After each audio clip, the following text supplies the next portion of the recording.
ఓం శాంతి 16/12/2025 మధురమైన పిల్లలు, మీరు చదువును చదువుకోవాలి మరియు చదివించాలి.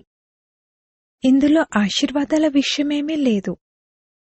మీరందరికీ చెప్పండి, తండ్రిని స్మృతి చేసినట్లయితే దుఃఖాలన్నీ దూరమైపోతాయి. ప్రశ్న: మనుషులకు ఏ చింతలున్నాయి? పిల్లలైన మీకు ఏ చింత లేదు, ఎందుకు? జవాబు: మనుషులకు ఈ సమయంలో చింతలే చింతలున్నాయి. బిడ్డ అనారోగ్యం పాలైతే చింత, బిడ్డ మరణిస్తే చింత, ఎవరికైనా బిడ్డ పుట్టకపోతే చింత, ఎవరైనా ధాన్యం ఎక్కువ పెట్టుకున్నప్పుడు పోలీసులు లేక ఇన్కమ్ ట్యాక్స్ వారు వస్తే చింత. ఇది ఉన్నదే అశుద్ధ ప్రపంచము, దుఃఖాన్నిచ్చేటటువంటిది. పిల్లలైన మీకు ఏ చింత లేదు, ఎందుకంటే మీకు సద్గురువైన బాబా లభించారు. చింతల నుండి దూరం చేసే స్వామి సద్గురు అని అంటారు కూడా. ఇప్పుడు మీరు ఎటువంటి చింత లేనటువంటి ప్రపంచంలోకి వెళ్తారు. పాట: నీవు ప్రేమ సాగరుడవు. ఓం శాంతి. మధురాతి మధురమైన పిల్లలు పాట విన్నారు. పిల్లలకు దీని అర్థం కూడా తెలుసు. మనం కూడా మాస్టర్ ప్రేమసాగర్లుగా అవ్వాలి. ఆత్మలందరూ పరస్పరం సోదరులు. తండ్రి సోదరులైన మీకు చెప్తున్నారు, ఏ విధంగా నేను ప్రేమసాగరుడనో అదే విధంగా మీరు కూడా చాలా ప్రేమగా నడుచుకోవాలి. దేవతలలో చాలా ప్రేమ ఉంటుంది. వారిని ఎంతగా ప్రేమిస్తారు, వారికి భోగ్ సమర్పిస్తారు. ఇప్పుడు మీరు పవిత్రంగా అవ్వాలి. ఇది పెద్ద విషయమేమీ కాదు. ఇది చాలా చీచీ ప్రపంచము. ప్రతి విషయం గురించి చింత ఉంటుంది. దుఃఖం వెనుక దుఃఖమే ఉంది. దీనిని దుఃఖధామమని అంటారు. పోలీసులు లేక ఇన్కమ్ ట్యాక్స్ వారు వస్తారు. మనుషులకు ఎంతగా దుఃఖం కలుగుతుందో ఇక అడక్కండి.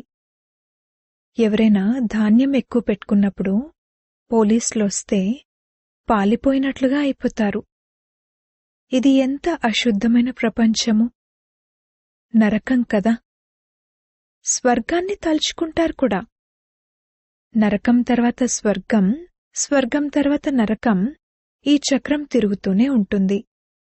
ఇప్పుడు తండ్రి స్వర్గవాసులుగా చేయడానికి వచ్చారని పిల్లలకు తెలుసు. నరకవాసుల నుండి స్వర్గవాసులుగా తయారు చేస్తారు. అక్కడ వికారాలే ఉండవు, ఎందుకంటే రావణుడే ఉండడు. అది ఉన్నదే సంపూర్ణ నిర్వికారి శివాలయము. ఇది వేశ్యాలయము. ఇప్పుడు కొంచెం ఆగండి. ఈ ప్రపంచంలో దుఃఖముందా లేక సుఖముందా అన్నది అందరికీ తెలిసిపోతుంది. కొద్దిగా భూకంపాలు మొదలైనవి వచ్చాయంటే మనుషుల పరిస్థితి ఎలా అయిపోతుంది? సత్యుగంలో కొద్దిగా కూడా చింతించే విషయం ఉండదు. ఇక్కడైతే చాలా చింతలున్నాయి. బిడ్డ అనారోగ్యం పాలైతే చింత, బిడ్డ మరణిస్తే చింత, చింతలే చింతలున్నాయి. చింతల నుండి దూరం చేసేవారు స్వామి సద్గురువు.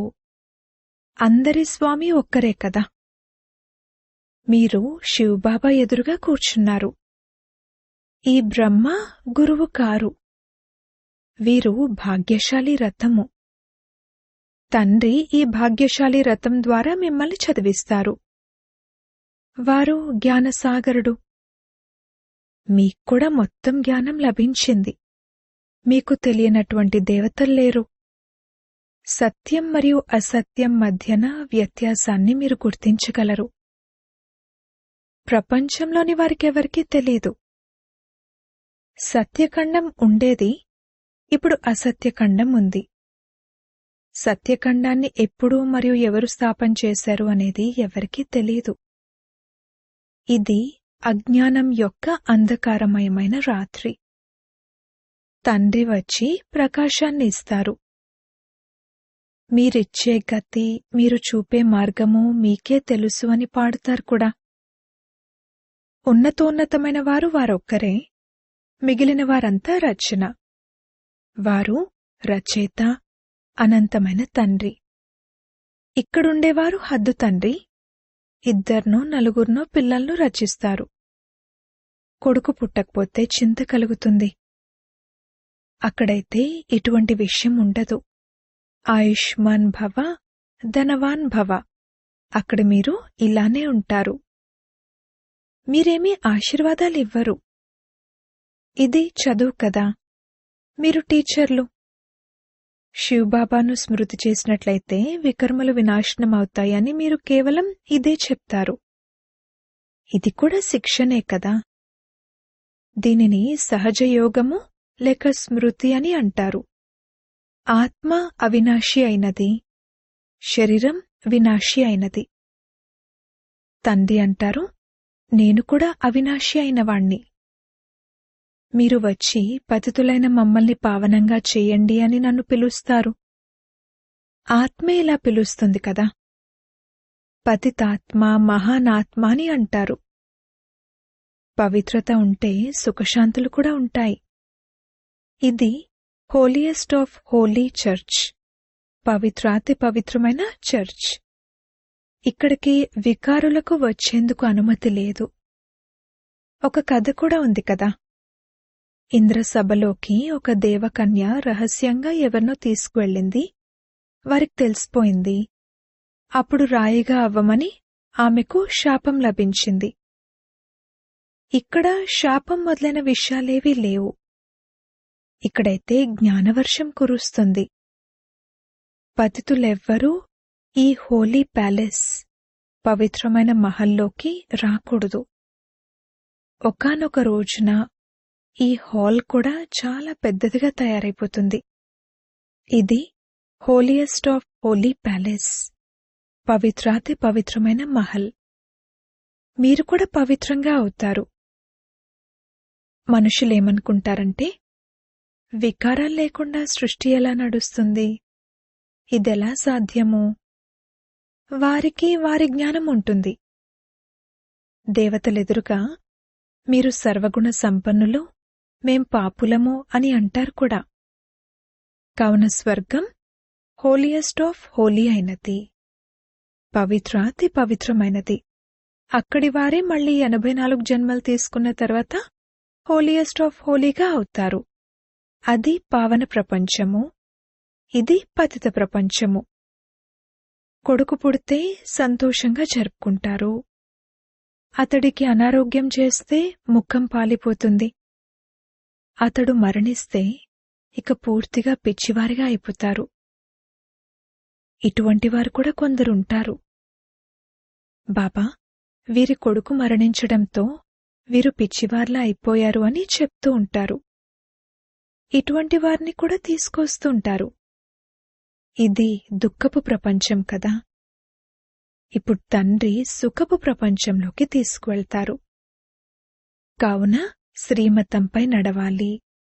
గుణాలు కూడా చాలా బాగా ఉండాలి.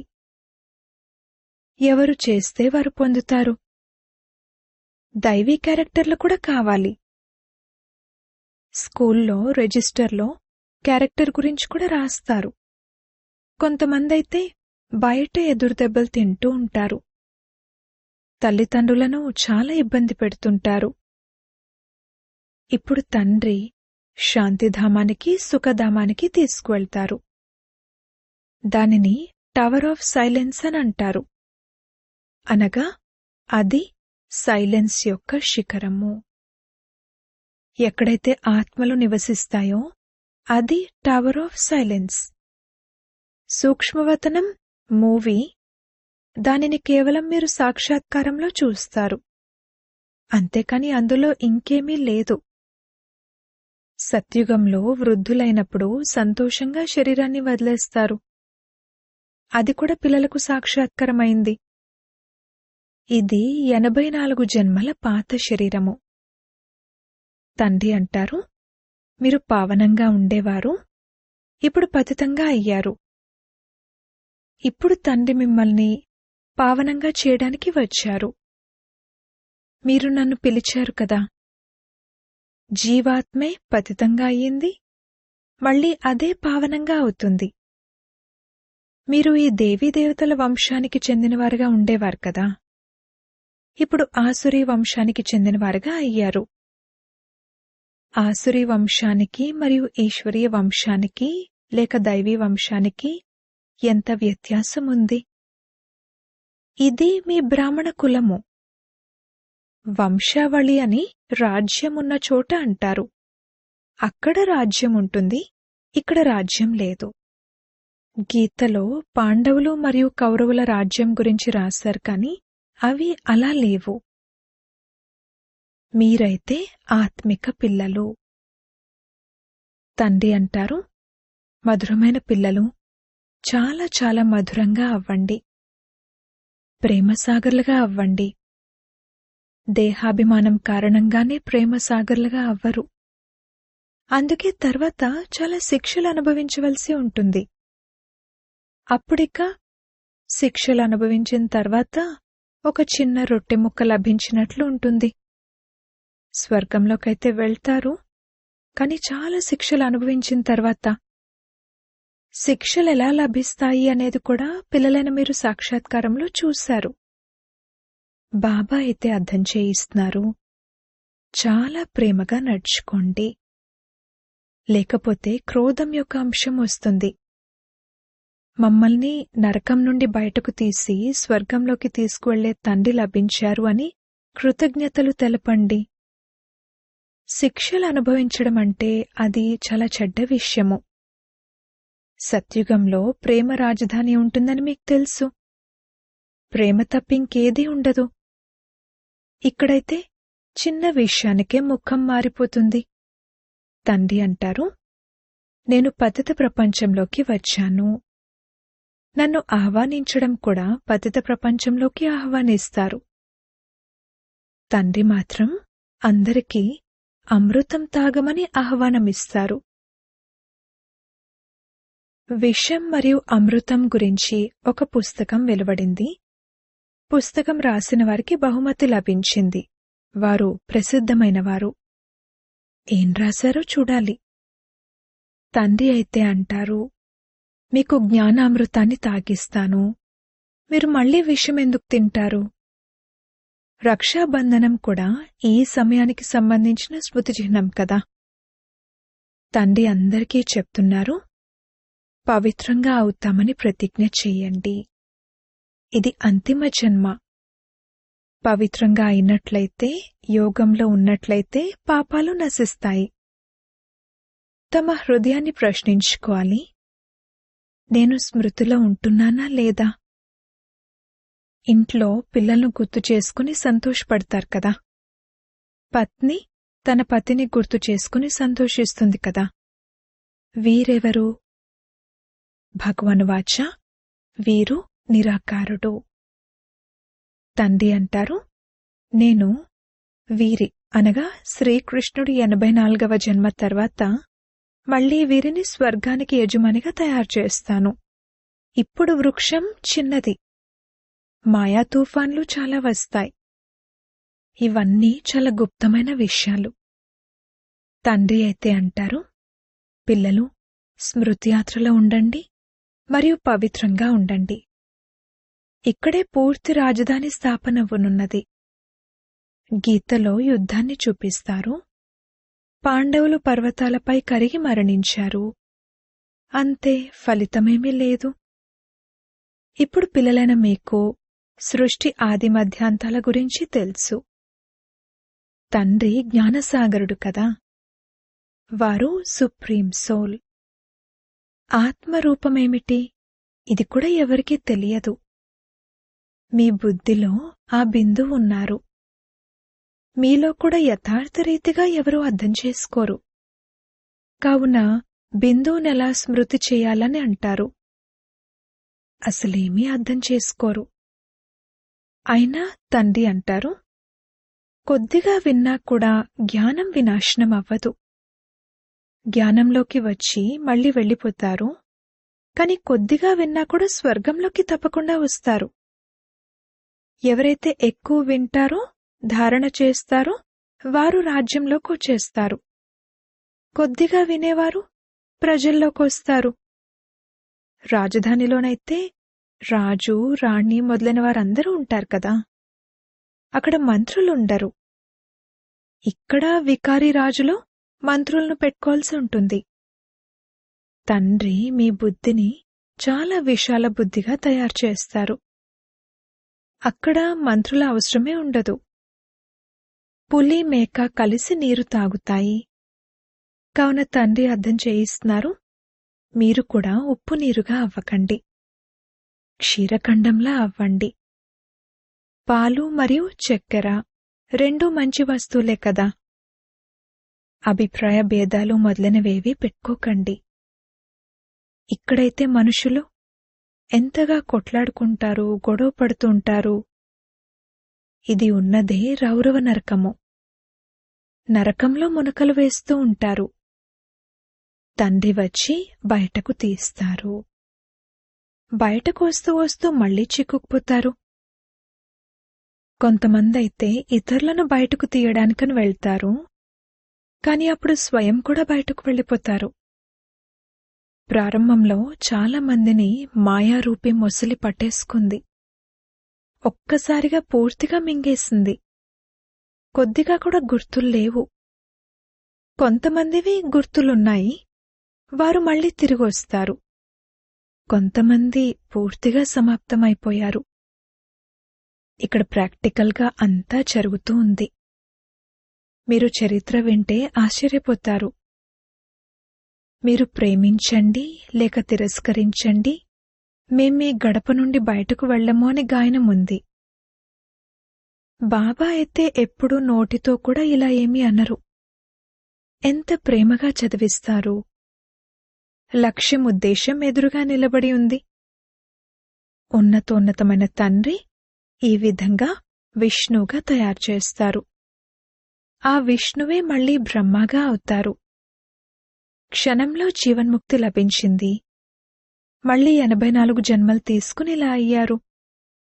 తతత్వం. మీ ఫోటోలు కూడా తీసేవారు కదా. మీరు బ్రహ్మ సంతానమైన బ్రాహ్మణులు. ప్రస్తుతం మీకు కిరీటం లేదు, అది భవిష్యత్తులో లభించనున్నది. అందుకే మీ ఈ ఫోటో కూడా ఉంచారు. తండ్రి వచ్చి పిల్లలను డబల్ కిరీటధారులుగా తయారు చేస్తారు. తప్పకుండా పూర్వం మాలో పంచవికారాలు ఉండేవని మీకు అనిపిస్తుంది. నారదుని ఉదాహరణ. భక్తులుగా కూడా మొట్టమొదట మీరే అయ్యారు. ఇప్పుడు తండ్రి ఎంత ఉన్నతంగా తయారు చేస్తారు. పూర్తిగా పతితుల నుండి పావనులుగా చేస్తారు. తండ్రి ఏమీ తీసుకోరు. శివబాబా ఏం తీసుకుంటారు? మీరు శివబాబా బండారిలో వేస్తారు. నేనైతే ట్రస్టీని. ఇచ్చిపుచ్చుకునే లెక్కంతా శివబాబాతోనే ఉంది. నేను చదువుకుంటాను, చదివిస్తాను. ఎవరైతే తన వద్ద ఉన్నదే అంతా ఇచ్చేశారో వారు మళ్లీ ఏం తీసుకుంటారు? ఏ వస్తువు పట్ల మమకారం ఉండదు. ఫలానా వారు స్వర్గస్థులయ్యారని పాడతారు కూడా. మరి వారికి నరకం యొక్క అన్నపానాదులు మొదలైనవెందుకు తినిపిస్తారు? అది అజ్ఞానం కదా. నరకంలో ఉంటే పునర్జన్మ కూడా నరకంలోనే ఉంటుంది కదా. ఇప్పుడు మీరు అమరలోకంలోకి వెళ్తారు. ఇది పిల్లి మొగ్గలాట. బ్రాహ్మణులైన మీరు పిలక వంటివారు. ఆ తర్వాత దేవతలుగా, క్షత్రియులుగా అవుతారు. అందుకే తండ్రి అర్థం చేయిస్తున్నారు, చాలా మధురంగా అవ్వండి. అయినా కాని బాగుపడకపోతే ఇక వారి భాగ్యమని అంటారు. తమను తామే నష్టపరుచుకుంటారు. బాగుపడకపోతే ఇక ఈశ్వరుడు చెప్పే పురుషార్థం కూడా ఏం చేస్తారు? తండ్రి అంటారు, నేను ఆత్మలతో మాట్లాడుతున్నాను. అవినాశి ఆత్మలకు అవినాశి తండ్రి అయిన పరమాత్మ జ్ఞానాన్ని ఇస్తున్నారు. ఆత్మ చెవుల ద్వారా వింటుంది. అనంతమైన తండ్రి ఈ జ్ఞానాన్ని వినిపిస్తున్నారు. మిమ్మల్ని మనుషుల నుండి దేవతలుగా తయారు చేస్తారు. మార్గాన్ని చూపించే సుప్రీం పండా కూర్చుని ఉన్నారు. శ్రీమతం చెప్తుంది, పవిత్రంగా అవ్వండి. నన్ను స్మృతి చేసినట్లయితే మీ పాపాలు భస్మమైపోతాయి.